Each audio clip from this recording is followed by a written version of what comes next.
William Whalen here for GetMoreSports.com, and we are looking at a couple bubble hopefuls.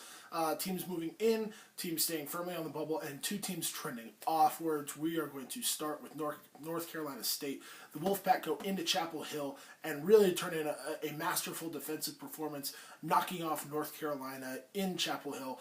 This puts North Carolina firmly into the tournament. They've got two big time wins over Duke and North Carolina, one being on the road. The committee is going to absolutely love that. Good look for the Wolfpack. Nice bounce back season for them. Another team that has moved firmly into the field would be LSU. Now their RPI is number 50. They're right on that border, but they have gone on the road and knocked off teams in the top 50 and top 100 of the RPI. The latest one at Florida.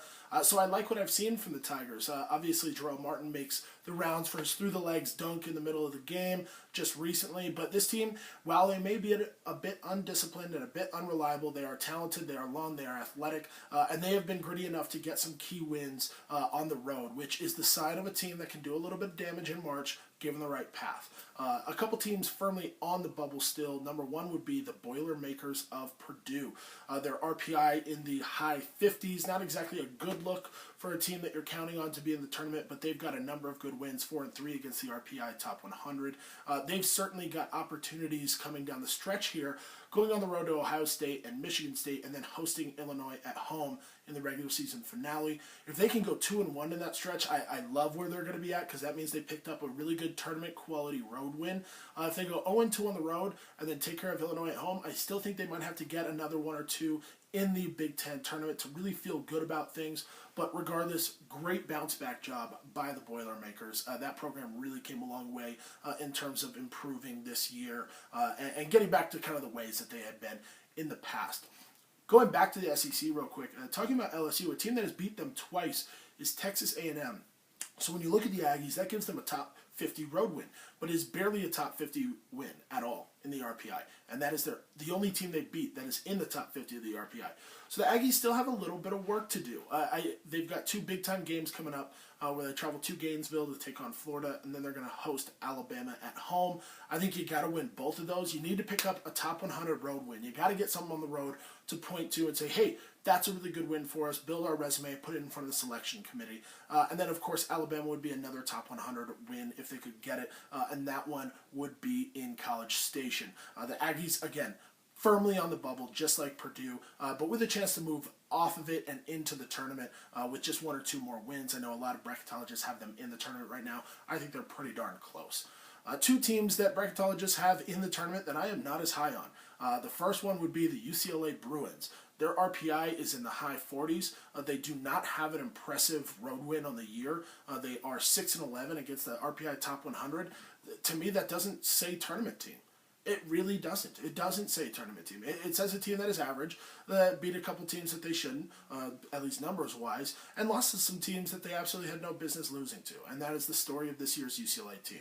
Now, a lot of people have them as an 11 seed in a play-in game for the NCAA tournament. I just don't see it. This team is probably going to finish the year with 14, maybe even more losses. That doesn't get you into the NCAA tournament. I don't care if you're UCLA, I don't care if you're Duke. You don't deserve to be in when you have the resume that they do. Another team would be Texas. Texas starting out the year in the AP top 10. A team that people saw as a legitimate contender to Kentucky, and they competed with Kentucky earlier in the year because of the size that they have underneath. But they were not able to keep up that kind of play. They have completely faltered. They have one good win on the year. One good win. One of their top 100 wins is California. Cal is pretty bad right now. Their best win right now is a win in Austin, an absolute shellacking of West Virginia, 77-50. But that was in mid-January, and that is the only tournament team that they have beat. Texas has completely fallen off. The majority of their conference wins have come against Texas Tech and TCU, the bottom two teams in the Big 12. That's not how you get Capone. That is not how you get into the NCAA tournament. Texas, to me, is a team of individual talent that is not molded well together, that doesn't play comprehensive and complementary basketball, and it's showing coming down the stretch here. Another loss going into Morgantown, losing by double digits, a game that I think Michael Krumholtz and I talked about on the weekly podcast. West Virginia was going to cover that 4-point spread. To me, Texas, you still have work to do. And you've got to travel to Lawrence, Kansas still to play the Jayhawks. Then you're going to host Baylor in Austin. And then you've got a tricky one against Kansas State, who showed that they can play with anybody in the conference. You've got to go 2-1. Absolutely have to go 2-1. Otherwise, best case scenario, if you don't, I think you're looking at a play-in game in the NCAA tournament. Worst case, and maybe even more likely case, you might be on the outside looking in. Their resume is thin right now, and they've got to beef it up.